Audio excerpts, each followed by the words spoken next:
welcome back to episode 9 of the podcast. This week we'll be discussing using ChatGPT to become the ultimate photographer, keeping up with trends and the cultural zeitgeist, as well as looking at YouTube reviewers, the good, the bad, the ugly, all of that good stuff, as well as answering some questions from the community. And I'm joined yet again by Rob. Hello, Rob. Howdy.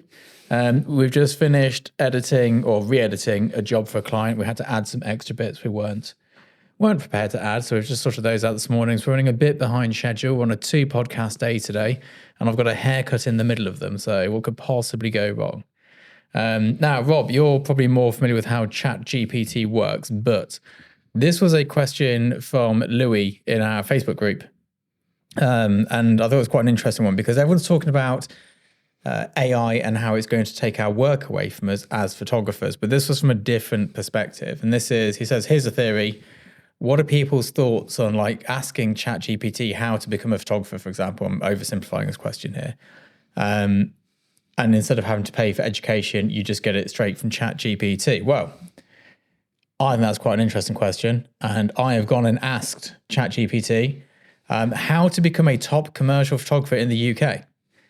And I believe, and correct me if I'm wrong, Rob, ChatGPT will scour its knowledge base and pull out from there. So let's see what ChatGPT has to offer us. So we need to develop our skills and portfolio. So that's technical mastery, learning technical aspects of photography, including lighting, composition, camera settings, and post-processing. You need to specialize, decide on a niche within commercial photography, such as fashion, product, advertising, or corporate photography. It's interesting it doesn't know the difference between commercial and advertising and the fact that they're the same, but that, it's not bad. Build a portfolio, create a strong portfolio showcasing your best work, focus on quality over quantity, and ensure your portfolio reflects your specialization. Pretty good so far. Next up, gain experience. Assist established photographers. Yeah, I'm game for that. Collaborate with agencies and brands. That doesn't work. Take on diverse projects, which is counterintuitive to what it's previously said and also, I'd say, incorrect. Invest in equipment. Invest in high quality cameras, lenses, lighting equipment, and editing software. I disagree with that. If possible, set up a studio space. I disagree with that. Understand the business side. Absolutely. Pricing and contracts. Learn how to price your services competitively. I disagree with that. And create contracts to protect yourself legally. I wouldn't be doing that.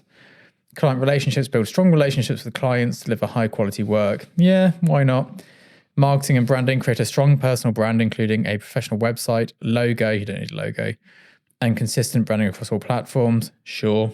Market yourself effectively, go on then. Online presence, absolutely. Networking, yep. SEO and advertising, no. Stay updated and innovate. Yeah, fair enough. Build a strong reputation, expand your network. Adapt to market changes, maintain consistency and professionalism. So I would say that is 90% correct. Yeah, I mean, if you were to follow that to the letter, I think you'd do okay, to be honest. You'd absolutely do okay.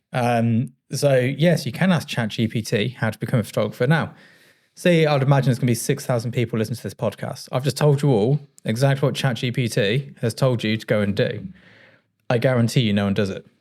And this is why educators exist. So I tell pretty much every photographer, no, I don't tell them the same thing, but they're all doing the same thing. They all get told something different though, because the trick is finding out what they need to hear in order to do what's needed to be done. Like the Oracle in the Matrix. Exactly. So you don't necessarily go, right, you need to go and do this. You work out what that individual's needs are. I mean, if you're a blank canvas person, which none of us are, but if you are like the blank canvas and you've never, I don't know, had anything happen in your life that has made you any different to like blueprint human, sure, this would probably get you there. But most of us, we have things we like, things we dislike. Mm-hmm. We have bias. We have reasons why we do things, reasons why we don't do things. So a lot of it is like, most people you can split up into 2 camps. They're either working towards something or working away from something. So you're either somebody who's working towards being rich or someone who's working away from being poor. It's the same thing, but the way in which you engage that person is completely different. And then a lot of the times with photographers, I am trying to undo what they've learned. So they'll have listened to loads of stuff on the internet, have loads of like opinions on how things work. And from that, we will then have to try and persuade them to do it differently. It's very hard to, when someone's been doing something a certain way the whole life, trying to get them to change is very difficult. So yes, for sure, you can use ChatGPT to find out all that information. You can then go deeper into it by, they're giving me 10 bullet points here, and each point's got several points. You could then go ChatGPT each point, get more information. But the problem is some of these are fundamentally wrong. And you're then learning something that's wrong. And our industry is so specialized and so niche, there is no book out there that you can go and read to learn how to do it. No, but I think with some of these, for example, go and gain experience, assist established photographers, that will immediately feed into, oh, hang on, this is different to ChatGPT, but this is someone actually doing the real world work. Now I can see how this works. So it's kind of pointing you in the wrong direction, but down the right road, if that makes sense. Yeah, absolutely. It's close, but it's not right. And I can't imagine how advanced a computer would have to be to, one, get the right information, which is not the case here. But it's feasible that they can get the right information. Getting a human to follow that is the difficult bit. Yeah, absolutely. I mean, we do one-to-one mentorships in 3-month blocks. And the difference between people who join is like someone who knows nothing about photography is so easy. You tell them what to do, they go and do it. Well, I've had 3 photographers now get signed to an agent within the first year of owning a camera because they don't have all these like opinions and bias and like useless knowledge. I then spend 3 months with somebody who's been doing it for 15 years trying to convince them to do one thing. And maybe after 3 months they do it. Yeah. And that's not going to be helped by... As Yoda said, you must unlearn that which you have learned. Exactly. I remember actually I worked in a very fancy bar as a student, and they wouldn't employ anyone who'd worked in a bar before because they wanted everything doing their way. And they said it was so much more difficult to stop somebody doing it the way they'd always done it. It's easier to train than retrain. Exactly. So yeah, I don't think it's going to remove the role of educators because educating is more than just dumping information. All information is out there, but whether you can digest it yourself or not is a different matter. And again, like as good as ChatGPT is becoming, it still is programmed by a human. And there's so much information and disinformation out there, let's be honest, that's being presented as fact, that you have to use a bit of common sense to kind of separate the two. Yeah. I'm just asking a question here in ChatGPT. How much does a commercial photographer in the UK charge per day? So we're going to see what it comes up with. That's pretty good, actually. Entry level, 250 to 500 a day. So I agree with that, yeah. Mid level, 500 to 1200. Yeah. High end, 1200 to 3 grand plus. Yeah, that's pretty good. So, there's stuff you can ask it here, but also you need to know the question. Yeah, and then you need to know which one are you. Yes. And this is the difficult bit. I've had people come in saying the entry level and the high end, and people saying the high end when they're barely at the bottom of entry level. So yeah, it's interesting. And obviously it will change and it will become very different over the years. But, there's no reason to have a sports coach. All the information for that is out there. It's science. It's all in journals. But you need a coach to make sure you're doing it. And let's face it, Google's been around for time now. Yeah. And it's what becomes pop culture. You don't search for things on the internet anymore. You just Google it. That's what people say. Yeah. It's become the ipso facto search engine. So all that information, ChatGPT, all that has done is trawled it from all the millions of pages on Google and just presented it to you. It's done it basically. It's a little bot that you've sent off to do the work for you. But all the information is already and has been already out there in Google. You can find that same information without ChatGPT. It's just doing it, very fast. Yes, but I would say that whenever I've tried to learn something on Google at like a high level in photography, most of the information has been fundamentally incorrect from the basics up. Well, as you will know, if you're good at something, you don't give it away for free. Yeah, quite. Hence the reason you have mentorships. And as you said before, a lot of the good information that you found over the years was from buying somebody's book. Yeah, buying books, speaking to people. There's no good information for free. There's always a cost to it. And whether that's time, data, or money, there's always a cost to good information. But yeah, I mean, I don't think it's going to replace educators ever. No, nothing. Well, I mean, what's next? And there's no schools because they want to sit these children 8 hours a day on ChatGPT. It's not going to be a thing.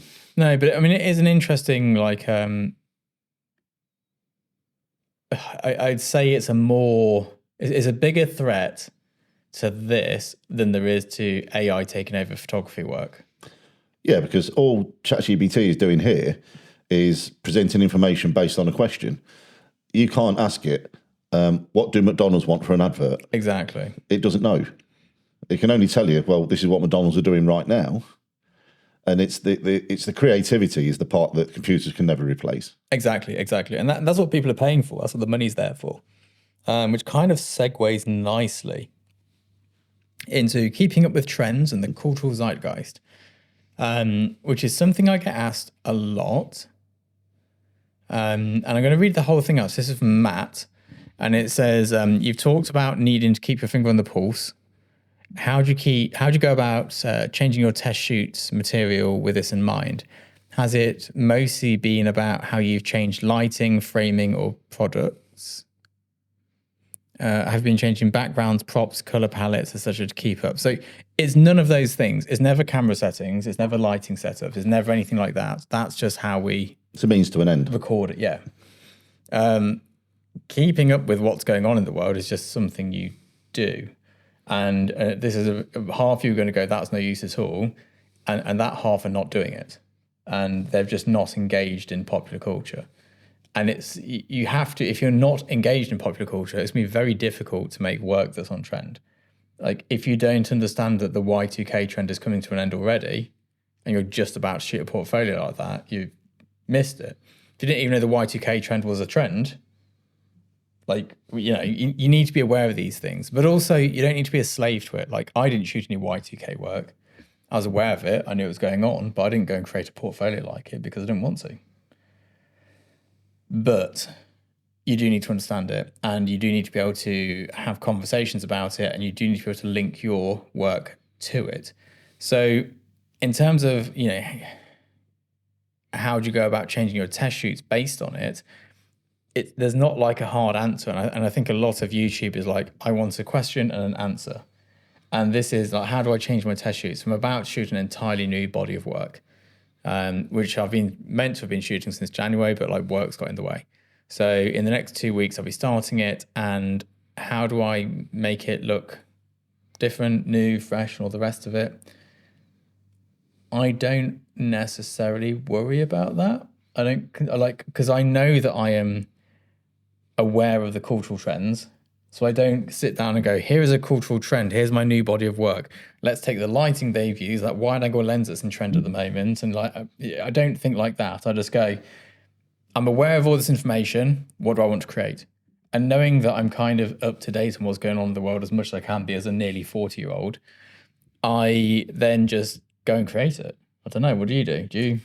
Yeah, it's the same. Like, I mean, certainly in the movie world, for example, back in the day, everything was shot on more or less the same film stock, so every film kind of had a similar look. And then Transformers comes along, and now everything's orange and teal. Yeah, you know, and then you know, and that's fortunately seems to be kind of sticking around much longer than it deserved to be. But if you look at, I mean, actually not so much more movies, but if you look at TV shows now, you know, they're very much sort of moving away from that, but there's still a very sort of stylized sort of color palette that you see in things. And again, it's just, if you look at the progression of TV shows, you know, from the early noughties, you know, sort of up to today, there's been a definite shift in the way things now look. Yeah, there's a phase about 10 years ago where everything was shot on gimbals and like got motion sickness watching a TV show. It's like any time there's a new tool. I mean, it was sliders. Yeah, that was a big thing because as soon as they became affordable, everybody shot on a slider. Yeah, as soon as gimbals became something reasonably costed, everybody had one, and everybody shoots on gimbal. And then oh my god, then became the handheld shaky cam Hong Kong action. Yeah, it's giving me a tumor watching this because it's just so heavy on the eyes and it's impossible to keep track of what's actually going on screen. And that was actually more down to not the way they were shooting things, but because they had actors who could not do action at all. So we'll just move the camera really fast and you can't see. Can't do anything. that became a product of that, and then fortunately that trend has died a death. Yeah, and I think, trends go full circle, don't they? So a lot of films at the moment are using a lot of very big static shots. Yeah. There's a lot of space and breathing room. So we've gone through the generation of like, unless there's action every 0.01 seconds, I'm switching off. And now there's almost like a counter movement. It's still going on, but there's like a counter movement to that of like really slow, very big, expansive, empty shots in cinematography, which I love. I love a good. Well, again, if you look at the golden era of cinema, as we'll call it, the reason everything looked that way is because those cameras weighed 50 to 75 kilograms. Yeah, no gimbal for that. The camera operator had to be built like Arnie if he was going to move that camera and walk around with it. Yeah. So everything was done on dolly tracks and trucks, because that's the only way you could move a camera of that weight, and hence things didn't tend to move very much. No, but I think it looks good as well. I don't think you need. It's all down to the narrative as well, isn't it? And the style. I mean, Wes Anderson's shots are beautiful, and they are either parallel slides, but like huge slides, or static.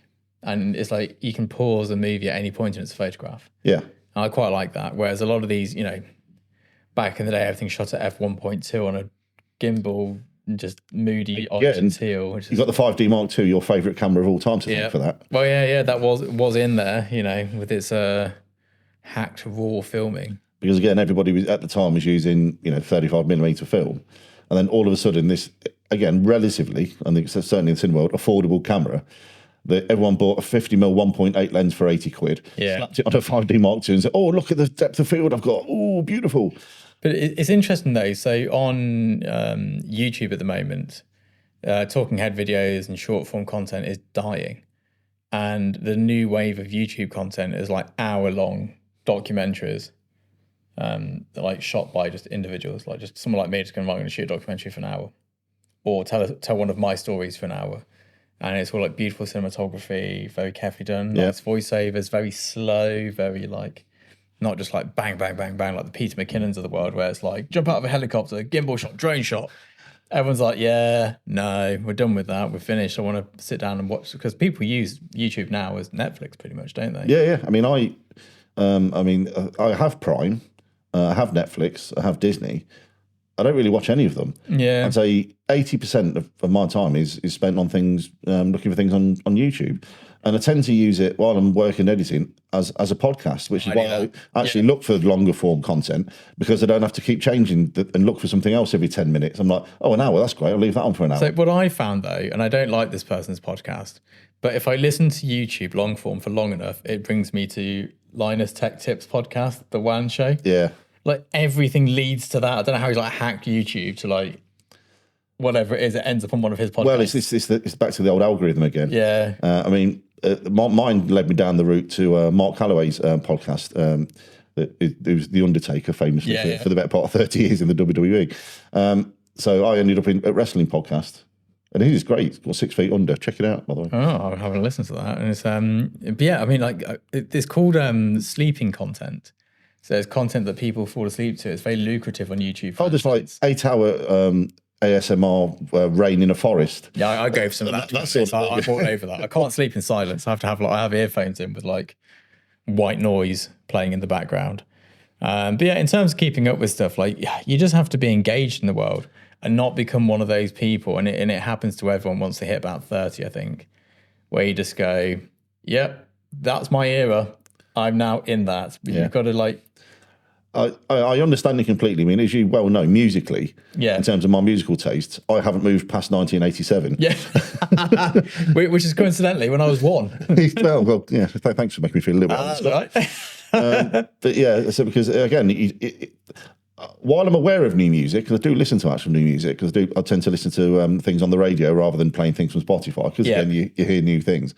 I just don't happen to like most of it. That's the thing. But at least I'm aware of it, and I think that's where you have to get to the point of be aware of what's going on, even if it's not your personal taste. But be aware of this is where things are going. Yeah, absolutely. Like when things move from hair metal to grunge to nu metal, there were 3 very distinct eras in music. About a decade apart. But there was definitely a cultural shift. I mean, I remember Nirvana was particularly the one. I was an eligible young late teenager at this point.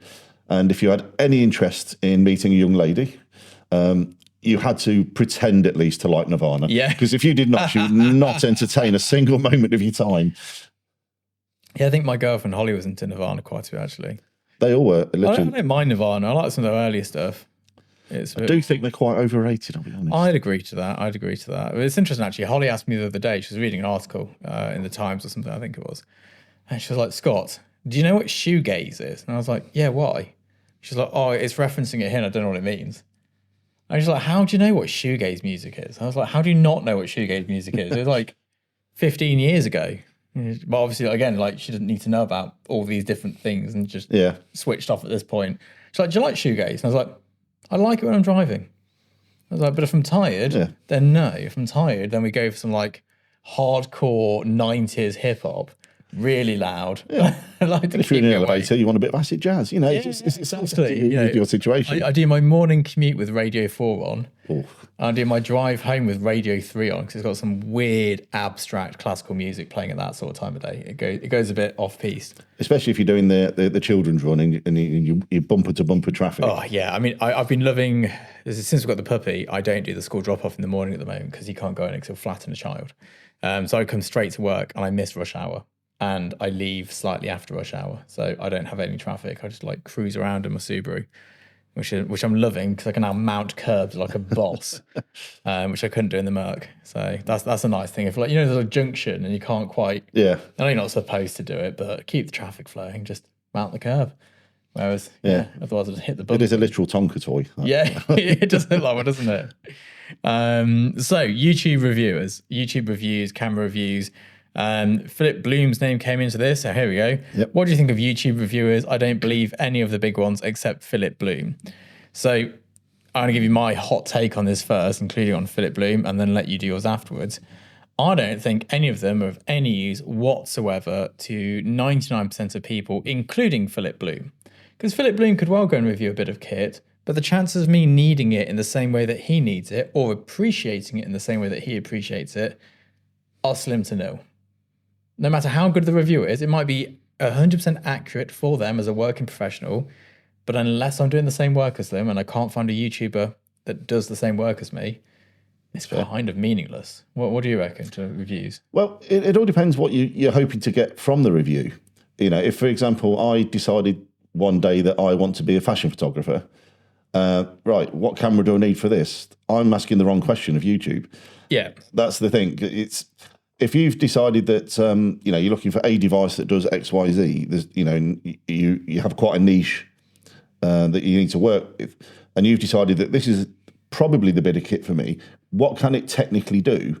Then someone like Gerald Undone, for example, is a fabulous resource for things like that. Because he will give you nut and bolt level of the technical abilities of this. But there's nothing to say about creativity, and we'll always come back to that. And it's definitely is channels for people that are interested in the technical abilities of things.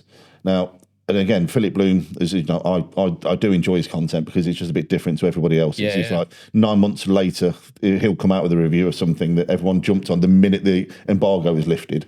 And with the best will in the world, you don't know within 24 hours how good a bit of kit is. You have to work with it for some time, which is why I enjoy Philip's channel. However, I view his content as entertainment because I find him, he's a very, very engaging person. I enjoy watching his content. Do I find it useful? Not really. Yeah. In terms of, it doesn't help me decide whether I would or wouldn't want to buy a particular piece of kit. I just find his take on it in his use case and what he does very interesting. Yeah, and I think like having just recently bought, I think recently, how long have I had the Fuji for? 6 months? Yeah, about that. I watched a load of reviews on that beforehand, and none of the reviews flagged up any of the issues I'm having with the camera. And that's not issues in like it's broken or not working properly. It's just like in the way that it doesn't function for professionals. Yes. None of them picked this up. And I mean, the image quality is better, but none of them really explained it in the way that it actually was better. No, but then, I mean, that's the way with a lot of tech. For example, if we look at these Black Magics that we're shooting on today, for example, as you know, I was an early adopter. As soon as they launched the Pocket 4K, I knew immediately that at least spec for spec, this is something that will probably work for me. And it has, and it's continued to do so, and they've been absolutely great. And likewise, my purchase earlier this year, which is the first flying camera that I ever bought, which was the drone. Again, when they released that, the Mini 4 Pro, again, just looking at what's changed, I'm like, oh, now we're shooting in log, and now it's 10-bit. Now it's time to pull the trigger on it. Now I've got something I can probably cut together with the Pocket 4Ks, and you've seen a couple of bits that we've done here, good. and you can match them up really well. So finally there was that, and people say, yeah, but when the Mini 5 comes, you will never buy anything with that mentality, because there will always be something new, because they already have probably the next 4 to 5 already lined up. They're just incrementally, and every so often there'll be one thing that steps you forward. I think the other thing with these reviews is, so I'm going to get onto the old Google. I'm going to Google the price of a Canon. What's the latest one? R5? It's the R1 actually. R1? How much are these going for? Oh my word, £7,000. Right. Yeah. Okay, so we go to MPB. And then, so that's a great camera. There'll be nothing, that'd be a great camera. For £7,000, I could buy, well, not that. I could, keep scrolling. I could buy, as a studio photographer, a IQ1 80 megapixel medium format back from phase 1, a phase 1 body and 3 lenses. Which will be, in terms of pure image quality, not burst rate and all the rest of it. Exactly. But is it considerably better. And I don't hear YouTubers mentioning that in reviews of stills cameras. No, but and this is where you kind of have to read between the lines a bit. Again, it's what question you're asking really of these reviewers. It's like, we're doing a review today of the new R1. Okay, am I looking for a 30 frame a second, indestructible, waterproof camera? Or am I not? Am I looking for the best image quality I can buy for X amount of money? So what's the big high-res Canon? Is that the R5? Yes. Oh, I've got a Mark II now. You've got a few of them. Oh, there you go. So for the same price as a R5 Mark II, you can get a phase 1 80 megapixel, which will just, in terms of stills, and for portraits especially. But again, that will shoot raw video, etc. It's 8K, Yeah. So do you need that? Yes or no? And this is the questions you have to ask yourself. What do I need from something? Exactly. And then what's the best version of that? Because for the same money spent, you've got two very different use cases there. Yeah. One completely useless as a run and gun camera. Yeah. and the other one just not as good in terms of image quality for commercial advertising. Yeah. Here's a question for you, actually, as you know about kit. My Fuji does video, doesn't it? I believe so. Do you know if it's any good? I'd imagine it would be good, but I've never actually tested it. Now, and again, maybe the usability is probably what will let it down more than the actual video quality. Yeah, I just, the Blackmagic's good, but could I have one camera to rule them all? I mean, again, you could. I need to buy a lens though, wouldn't I? You need to buy a lens. That'd be a couple of grand. And again, once you get used to a certain system, like I've been using Blackmagic since 2019 now. Yeah. So, I'm a bit of a relative dinosaur on that front. And I was working on a short film earlier this week for somebody else. I was brought in as the director of photography, and they asked me to use their camera, which is the Panasonic S1H. I absolutely hated it. Like I can't begin to tell you how much I dislike everything about that camera. Trying to find anything in a menu, it's impossible. Yeah, but again, that's down to my lack of familiarity with that particular camera. But once you get used to something like a Blackmagic that's so simple, shoots internal 12-bit RAW, like it's just the basic things, because it is only a video camera. Yes, there is a button that does allow you to take a still, but you just never would. I didn't know that. There we go. Yeah, it comes as a DNG. There you go. So you can take a still frame. Yeah. But because there's no way to trigger any off-camera flash, there's no hot shoe or sync port, whatever, that you cannot call it a stills camera. Yeah. So because it's fundamentally made just for use with video, it's so intuitive and so simple to use. And that's the thing I find where most of these hybrid cameras all fall down. Like Sony, for example, had the A7S3, I believe, and then they brought out the FX3, literally the same camera internally, but just all the buttons laid out with a metal body with I've looked quarter-inch points on it. Yeah. To make it more video-centric, and the menu was set up to be more video-centric. Yeah. Yeah, I don't know. It's really difficult at the moment because video is getting so much better. And I do recommend, because I have a lot of one-to-one people I work with who are mixed media. They do stills and video. And I do tell them to buy the R5 because it is the best all-round duo. You can do top-notch video-ish and top-notch stills-ish. It's not the best at either, but it's good enough at both. Yeah, if you need something that does both. Then it's like the Swiss Army knife of... speaking of Swiss Army knives, for those on the video... I've now moved to a Swiss. This is a weird segue. I've now moved to a Swiss Army knife away from what was I using before? A Leatherman. Yeah. Because you can't carry the Leatherman around. I was constantly worried about leaving because it has a locking blade. It's not a locking blade. It's illegal. So I can have it in work. I can transport it to and from work because I use it for work daily. But I can't, like, if I accidentally go to the pub afterwards with a knife in my pocket, it's not going to go well. So that was a bit of a pain. So I've swapped for this. The Swiss Army knife and its whole saying is utterly pointless. It is useless. It is absolute, compared to a Leatherman, this does nothing. It breaks your nails off trying to get any of the bits out. None of the bits are strong enough to do anything. It doesn't have pliers. And the pliers, I didn't realise I use them every day. Yeah. The knife isn't as sharp or as strong. It just... It's a fairly decent corkscrew. But I don't drink wine. You get I can only drink this really niche North Spanish river wine because anything else gives me heartburn. Oh. I have really boring medical thing here, but I have problems with it from medication until years ago. So I can have coffee, chocolate, or wine, but I can't have all of them. So I choose coffee, and that way I'm absolutely fine. But if I start throwing in wine to the mix, it's hellish. And yeah, I'm off for a wedding next week, which will definitely be wine fueled. So that's gonna be fun. But yeah, Swiss Army knife. What a false statement. Yes, it can do pretty much anything, but actually it can't. All of it badly, though. Like, what are these tweezers going to do? Well, you get a splinter from carving your tree down. Yeah, it's just, I don't. Anyway, Swiss Army knife's rubbish. I do like the aesthetic of it. It's a nice colour. That's all I've got. I don't know. Are you a Swiss Army knife person? I imagine you've got a multi-tool of some sort. What have you got? Leatherman, obviously. Yeah, exactly. You buy the one that works. Yeah. So if you're looking for one, get a Leatherman, but just don't accidentally leave it in your pocket. Yes, yeah. Make sure it stays in the toolbox and not upon your person. Yeah. So now I have to carry a box in my car. So I do have a toolbox in my car at all times because I drive a 23-year-old car. So you never quite know when part of it's going to fall off. I mean, it's Japanese, so not very often. No, although I did just drive to Scotland and back, which was 1,200 miles.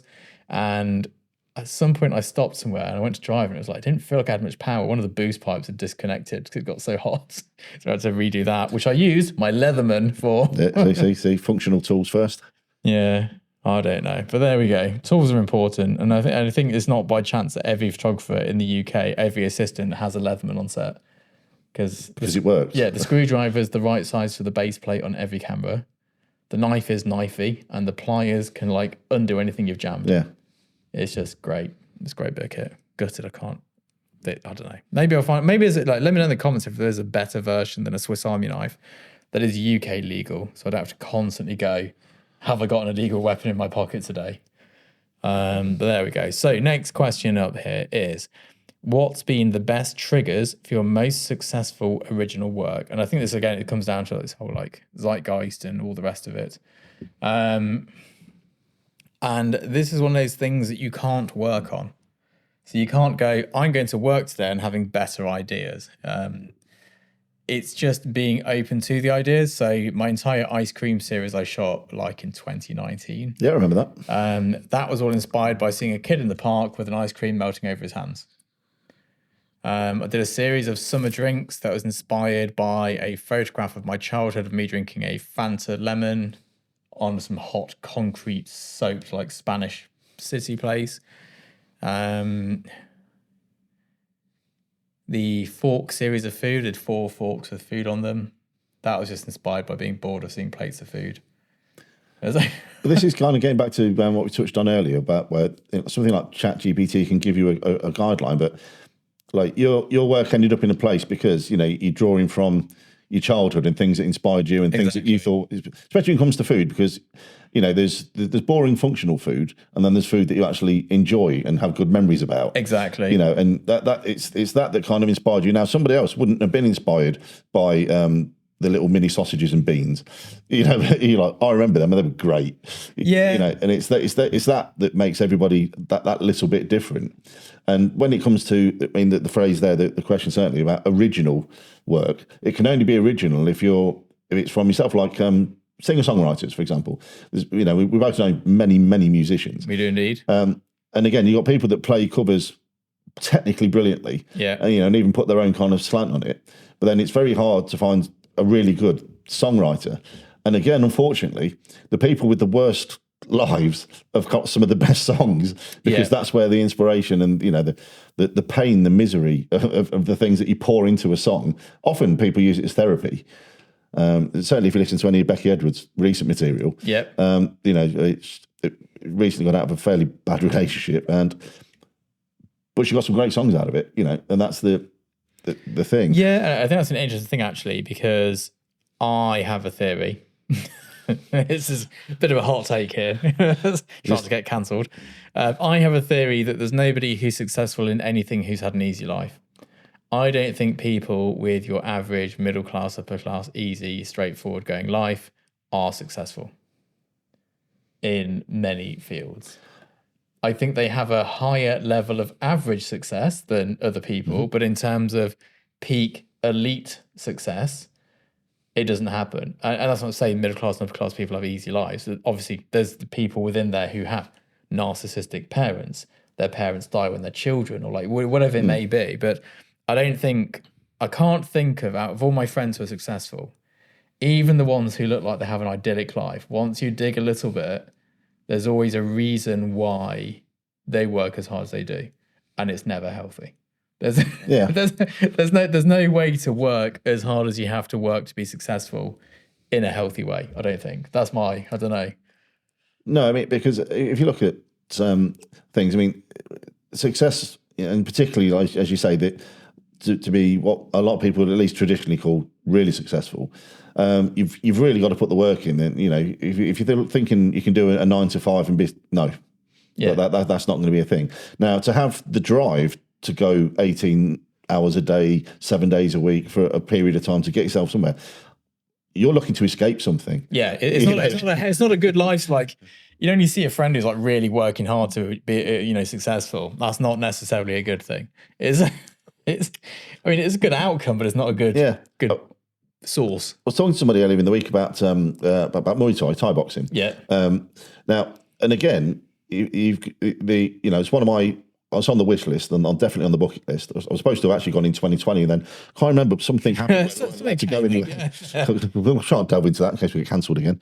But I wanted to go, the Saturday night fights in Bangkok. Yeah. Well, it starts off at like 2:00 in the afternoon with the kids, and then it works the way up then to basically Tong Po in the main event. But again, as soon as these children are able to walk, they start training, because it's the only way to escape the village and the poverty is to get good at Muay Thai and earn money and escape that way. So again, all those years of training and scraping and clawing yourself up by fingernails, all of that is to escape something. Yeah, absolutely.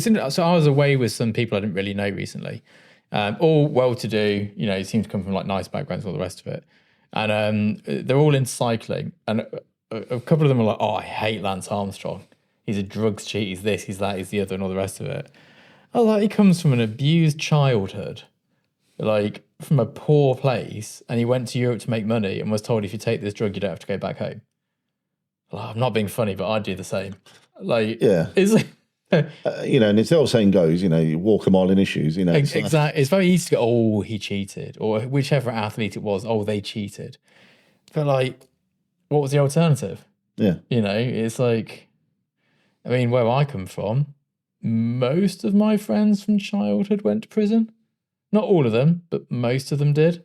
So you either worked hard and got out, or went to prison. Or some of the friends I made later, as an older teenager, they're just still in the same place, like doing the same thing, which is fine if they're happy doing that. It's not for me, but it's quite easy to be judgmental, I think, on people's bad choices. Of course, without, but I think there's a certain level of toxicity required to be successful, and there's a reason why all photographers are difficult people. It's not. Yeah, and because we don't necessarily, although it massively helps, but we don't have to be people. No. Generally speaking, especially your use case where it's still life. You're not photographing people, you're photographing still life. Well, you don't have to have a relationship with that bit of still life, and you don't have to. Yeah, sometimes it's not even illegal to have a relationship with that bit of still life, is it? I think in certain countries, Yeah. But no, and then of course, you create a good body of work, you get signed, then you get thrown into these huge social situations. We've got like 15 people on set, and you're like, I don't want this. Yeah, but you're allowed to be because you're now an artist. Yes, yeah. So you have to be a bit quirky, or they think there's something wrong with you. That's true. That's true. You can't be a normally well-adjusted, functioning human being. Yeah. But like, what's wrong with him? So, nothing. But that's the point. Yes. There's nothing wrong with him. Yes. We don't trust him. Yeah. No, but yeah. I think it's an interesting industry. Everyone I meet in this industry is very interesting. All the photographers I represent are very nice, interesting people. And everyone I work with is nice as well. Don't tend to have dicks on set, do we? No, but that's over time. You've wheedled that down to a nice nucleus. Yes, there were at times some difficult customers, but we've removed those from the fray. Yeah, the customers that feel the need to tell you that you're doing it wrong in front of the client on set when you're like, yeah, they're not ideal. But there we go. That's kind of I guess we're wrapping it up here for the day. But yeah, motivation, learning. Working hard. just put in the work. That's the thing. It's like nothing worth having ever came easy. No, and in terms of putting in the work, I've started a new working format of doing absolutely nothing, followed by frantic work. Yeah, I tried for years to do consistent work, and I'm not a consistent person. No, and again, you've got people that can do that. Yeah. Then, like for example, go back to musician, for example, you can sit someone in the studio and say, "I need a song." Yeah. And you're like, "Got nothing, mate." Yeah. And then you could be in a local supermarket doing you trying. There it is. Yeah. Got the song now. It's just you're looking for that lightning bolt of inspiration, and then you're off. You're off to the races, but you can't force that. Some people can be very good at it. Tony Iommi, actually, from Black Sabbath, was the greatest example. Probably one of their most famous tracks, Paranoid, didn't even exist. They had like 10 tracks, and the album people were like, yeah, we need one more. It's not quite long enough. What, we got anything? He's like, we've got an hour. And he was like... Say no more. Especially as they're a riff-based band as well. Yeah. And within an hour, he came up with Paranoid, and it was so good, they called the album after it, and the rest is history. There we go. So, respect to Mr. Iommi. Yeah. Yeah, I mean, I can do like YouTube, I can do on demand. Like, I need to make 10 videos today, go and make 10 videos. But in terms of photography work, I've just wasted a lot of time creating for the sake of creating. So we're now doing short, intense burnout work, followed by the crash and the burn. That's right. But then but you need that period of separation to receive the lightning bolt. Yeah, I think so. Yeah. We'll see how it goes. I'm going to give it a year. And then see if it was just a really bad idea and then go back to what I was doing before. Well, it's working out pretty good so far. So I've done well at the rest period. I've done no shooting since... When did we last do a shoot? It was the... July? Waffles, yeah. June? I think it was July. July. I think early July, I believe. Yeah, I'm not taking... I'll have to check the date on the original files. Yeah, I'm not taking a photo since then. But there we go. Anyway, we'll leave it there. I'll see you all next week. And yeah. Ciao for now. Bye-bye.